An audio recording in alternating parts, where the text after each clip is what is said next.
Hey, beautiful. Pick up. I don't see any sandwich here. I didn't say sandwich. I said pick up. What you doing after work? Reggie, please. You are not my type. Well, what's your type? More man than you. I'll bring a friend.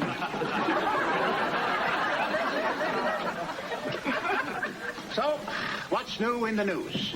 Stan Gansky died. Lou, why is it the first page you always turn to is the obituaries? Fred Arlick died. I didn't know him. This is not life-affirming, Lou. I don't want to feel that we've reached the age where all we're going to talk about is who died. Come on, let's talk about someone who is not dead. You know who's very sick? Hey, Reggie. Yeah? Reggie, where's your brother?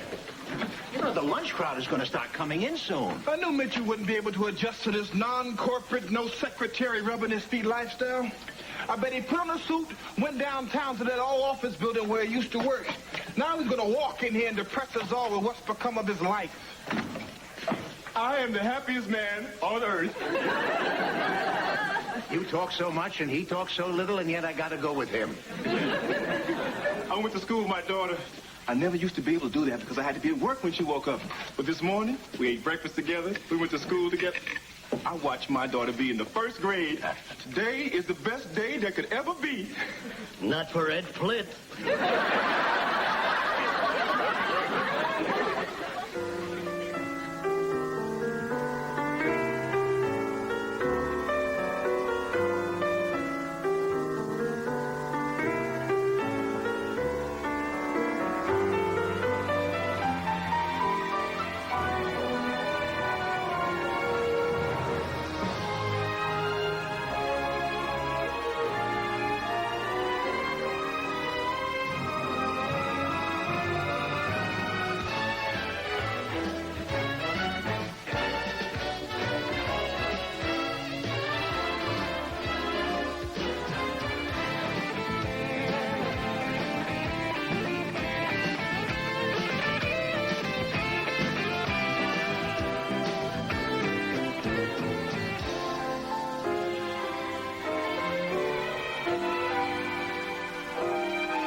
You? Sauerkraut and mustard. $1. Same way. Same dollar. Mitchell, you plan on attending elementary school with your daughter every day this semester? Or can we depend on your presence here to handle the lunch crowd? I'm sorry, Mr. Singer. This was only because it's the last day of my custody. Today I take Deanna to my ex-wife for her 3 weeks.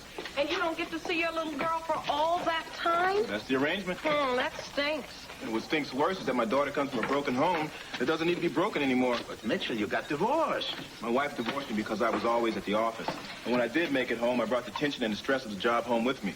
What kind of husband is that? You find me a husband with an office. I'll take care of the tension. You know, Mitchell, you're not the same man your wife divorced. Maybe she'd like you better now. I mean, if you wanted her to like you better, which I'm detecting. You think there's a chance I can get back together with her? I don't think anything. You think there's no chance? I don't think anything. Come on, Mr. Singer, you old and wise. You should be handing down the wisdom of the ages like that guy in the movie. You mean Charlton Heston? No, I mean Yoda. Yoda? I'm not Yoda. I don't give advice. Well, if you're not Yoda, then who is?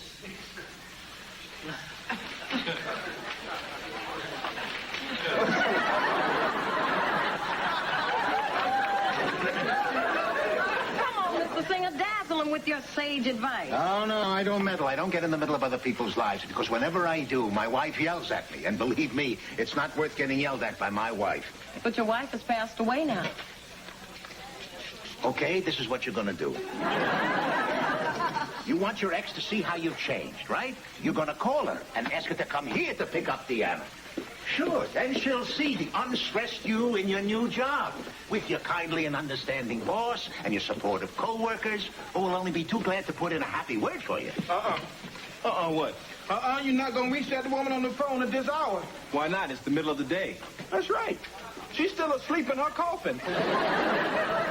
You got to wait till the moon comes up. She lifts up the lid and goes...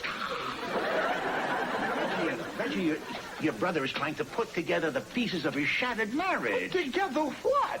Mr. Singer, getting rid of that bloodsucker was the best thing that ever happened to my brother.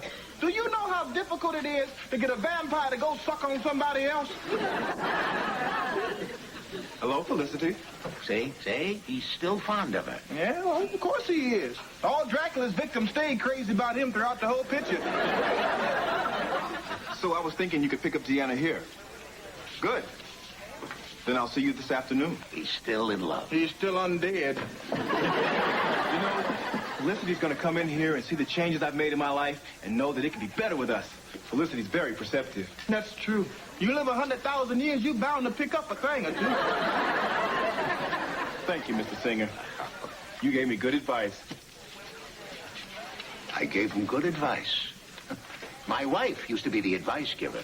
Whenever I tried to offer advice, oh, boy, did she let me have it, because my advice was not so good then. But I learned and I listened, and now I'm wise and I have the wisdom of the ages.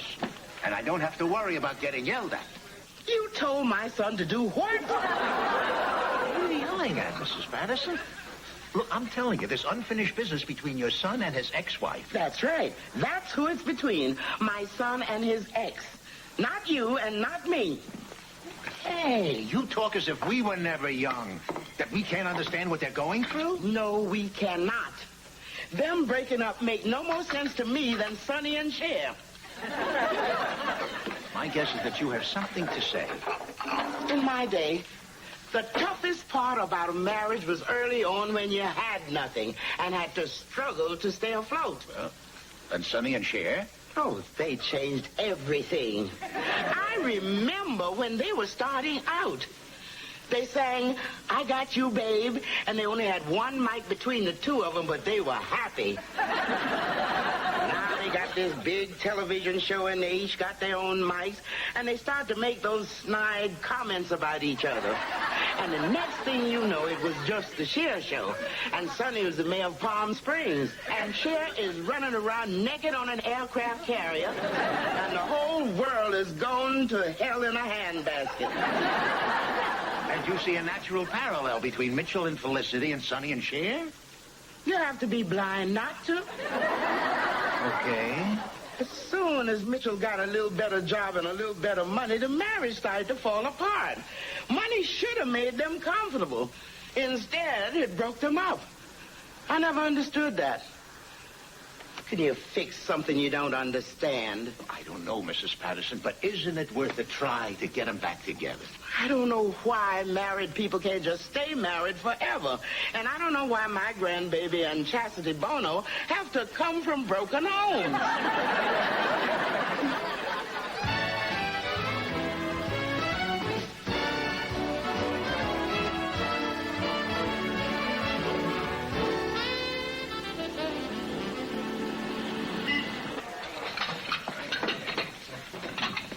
Sheldon, how was college today?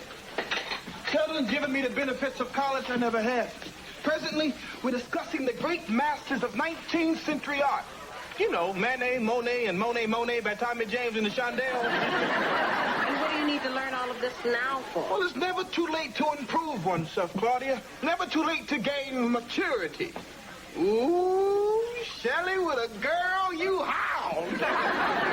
Reggie, stop. Please don't make a big thing. This is Vicky. She and I are in a couple of classes together. That's it. Wait, what you mean that's it?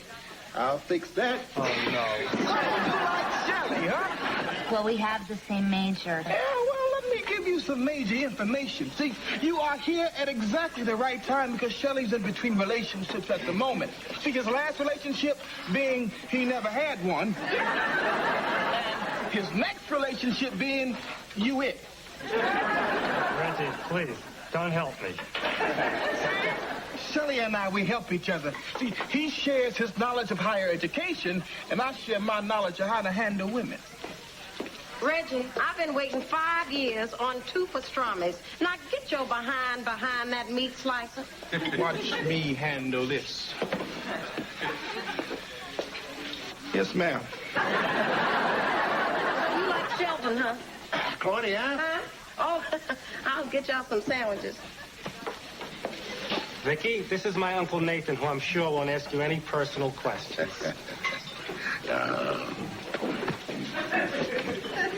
So, you Jewish?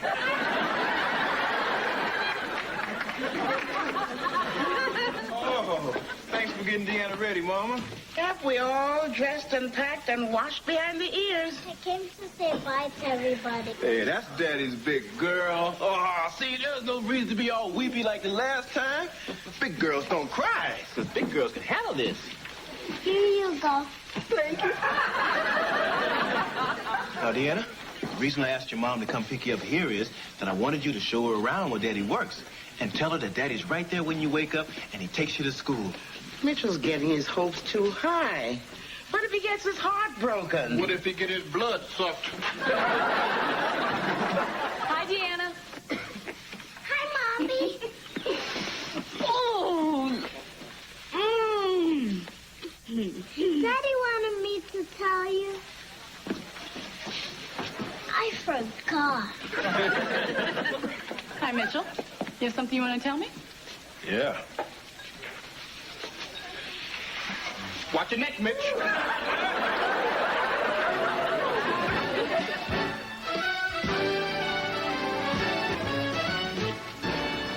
Oh, now look at him. He got that undead look in his eyes again. He lost him for another 1,000 years. What was that? That was hello. That's hello? We're not going to get into how you've been in front of all these strangers, are we? These aren't strangers. These are the people I work with now. Nathan Singer. But you can call me kindly understanding, marriage and family-loving Uncle Nate. Hello, Felicity. Hi, Mom. Mrs. Patterson? And how are you coping, sweetheart? You know, trying to keep busy. Bad news for the warm-blooded around town. Hello, Reggie. Hello, bad woman. Reggie, will you be civil? Hell no! I'm not going to hold back my true feelings like everybody else walking around here on prissy toes. I believe people should say what they think. You want to know what I think? Not out loud. All right, look. It's been 6 months since we're divorced. So I figure we're both through the initial hating each other's guts stage, and we can sit in the same room and look at each other like human beings again. Okay. It was my fault we broke up. I worked too hard and I wasn't home enough. Mitchell, I didn't think we were going to have this kind of conversation. Maybe we I can... wanted to show you that I've made changes in my life. It's very apparent. In the 6 months we've been apart, I haven't seen anybody else. Do you ever think about trying again?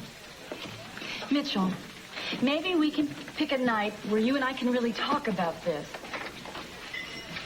That would be fine. Oh, yeah, now I remember. I'm supposed to show you around the place. Oh, honey, Mommy can't now. All right, just a minute.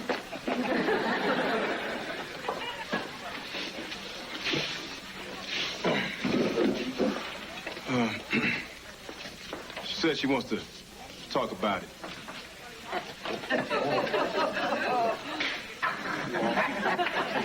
See? Didn't I give him good advice? Oh, what a wonderful feeling to know you had a hand in making somebody happy. You know, sure, no wonder my wife loved butting into other people's business. It's so personally fulfilling. It's my new vocation. I want to make everybody happy. Mitchell and Felicity were happy once, before they had a little money. Maybe they could be happy again since you don't pay him that good. Let's see. I'm making Mitchell happy, which means I'm making his mother happy. Who else can I make happy? Claudia. No, Mr. Singer. I'm happy all the time. I couldn't stand to be any happier. Claudia, you complain after every date there are no good men out there. No, well, that's not true. Of course not. I'm out there. Go ahead. Don't be so picky. I mean, realize that everybody has faults. Be willing to give somebody else a try. Consider the next available man who walks through that door. Don't be my sugar. Damn, you are good. May I help you? Yes, I'm looking for someone. You found her, baby. Have a seat. It's a gift. It's a powerful force I must never use for evil. Don't get carried away, Reverend Ike. Mrs. Patterson, still you doubt? Lou! Get away from me. I'm not in the paper. I have no problems. Lou, you spend your whole life sitting here at this counter. Come on, I want you to get up, Lou. I want you to go out there and live. You're young yet. I've lived. There's nothing out there. Sheldon. Oh, God. Sheldon. Have you asked your delightful young lady friend out for a date yet? Oh, God. Come on. I have other lives to repair. Ask her out for a movie. Movie? Which one? Oh, I knew it. You drove away the man I love.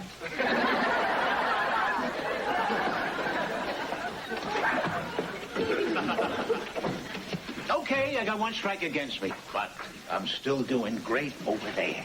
You must be pulling my currently available leg. A telephone in your briefcase? Well, how else are my people supposed to reach me? You got people? Lots of people. All right, let's stop right here. And before I find out anything else wonderful about you, tell me if one of them people you got is a girlfriend. About to become my fiance if I have anything to say about it. Right, too, Mr. Singer. I've been sitting in the car waiting for her, but she's been in here quite a while. Has anyone seen her? Her name is Felicity. You're out, Mr. Singer. Okay, so dinner Saturday night, private table to talk. What? Hey, Felicity, shouldn't you be cross-checking that with your almost fiancé here? What? Elliot, I thought I asked you to wait in the car. You have the power to disobey her? You must not be bit yet. We'll talk Saturday. Let's go, Deanna. We'll talk right now. Come on, Deanna. Let's go put you in this unavailable man's probably big car. It's the Burgundy Jaguar. Of course it is. I'll be back in a minute to work here for the rest of my life. All right. Who the hell are you? Let me just get this. Elliot Pierpont Jr. That's a name? He's corporate vice president, and the only thing standing in his way is Elliot Pierpont Sr., who is old and frail. I was him. I was a better him. But you didn't want that. You wanted a guy who spent time with his wife and daughter. I have a very big house in Connecticut. Sorry, Eric, go ahead. I was on my way to that same big house, Felicity. That's all I cared about.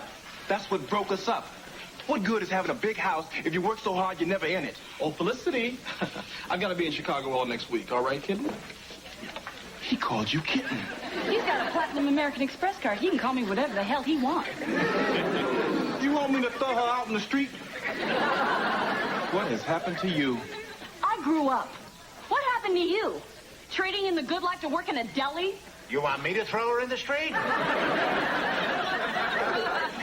This is the good life. I'm offering you a guy who can go to school with his daughter, who can be there for his family, who can love you in person and not over the phone. What's he offering you besides a big, empty house? So what's it going to be? Love and a family man? Or him? Oh, Felicity, Chicago, come with. We won't spend much time together, but you can spend the whole week shopping. Him? You want me to throw her out into the street? I'll throw her in the street. I'll throw her in the street right now. Oh, yeah, sure. You want to talk budget? Sure. Eric, this is a good time.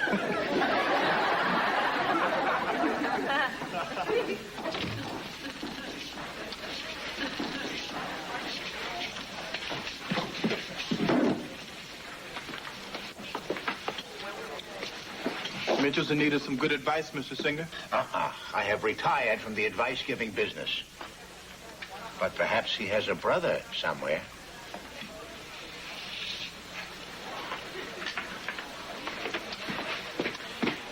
You know, Mrs. Patterson, I believe I've come to see your point about not understanding young people in love. Really, Mr. Singer? Because the whole thing is as clear as day to me now. It isn't not having money. It isn't having money. The big mistake that Mitchell made was in going out and marrying a vampire.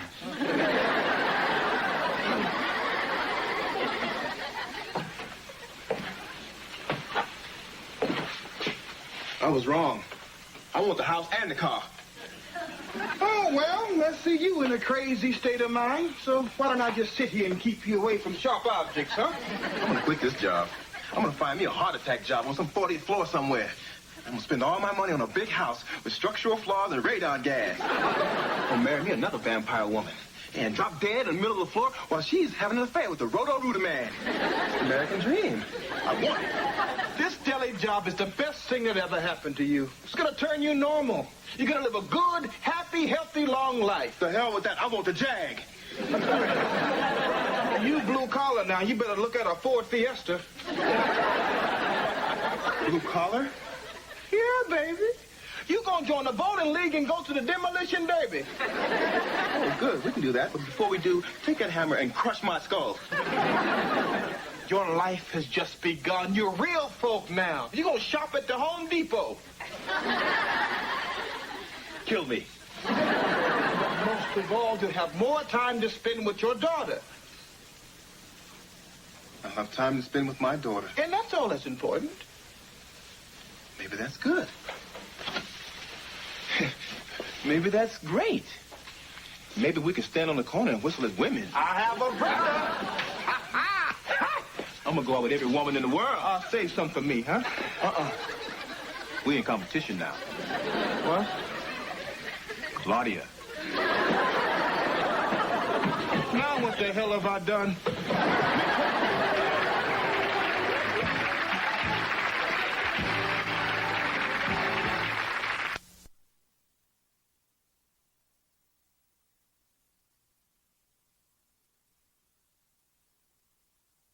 On high fashion from the 19th century and learn why Dr. Thomas Bridge thinks